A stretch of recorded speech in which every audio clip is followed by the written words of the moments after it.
We are pondering business practices in this month's Advanced magazine, and we turn to Marie Kondo to get help from her, and she's helping people organize their homes all over the world, but we can take principles from her and that will help us with our businesses as well, and we need to declutter there.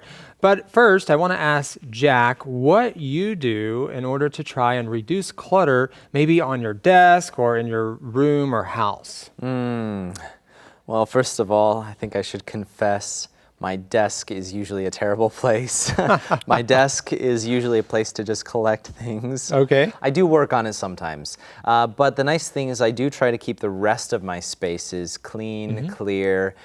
So I think the way that I'm working on my desk so far is I try to take things that can be removed, like papers, for instance. If it's really essential, I scan it into my computer. Oh, wow. And then try to get rid of papers that are old and I'm really not going to use them again.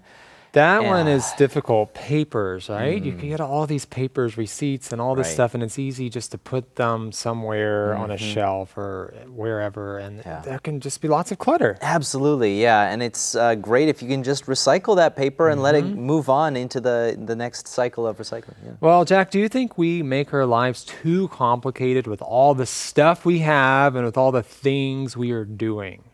Well, absolutely. I think this is a problem for a lot of people around the world. Well, at least those of us who are kind of in the first world, or maybe the majority of the people in some of the first world countries. It's so easy for us to gather things, to just keep accumulating over time and not wanting to get rid of things. So what can we do to simplify our lives? Well, I think for me, I try to find out what kind of things I actually use most often. So I put those all together and then I'll put them in easy to reach places. Things that I use less often, I will put in a storage drawer. And then if I really don't use it for even like a year, then I will really seriously consider getting rid of a lot of those things. All right, so you have a system in place to declutter and so forth.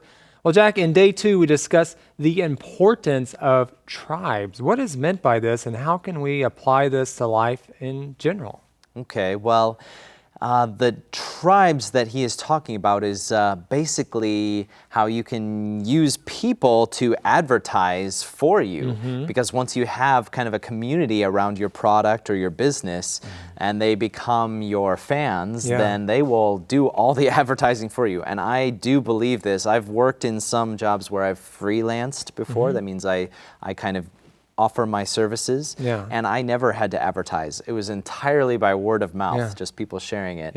And I mean, in general, it's true in life that relationships are really important. I believe they still say that most people are hired by a relationship that in the company, not from just like a new relationship by a hiring website or something like that. So yeah, it's very important. All right, the importance of tribes. Well, we hope that you enjoy this article and it helps you to declutter your life, or at least help you clean up your desk. Who knows? Be sure to check out the article to find out more.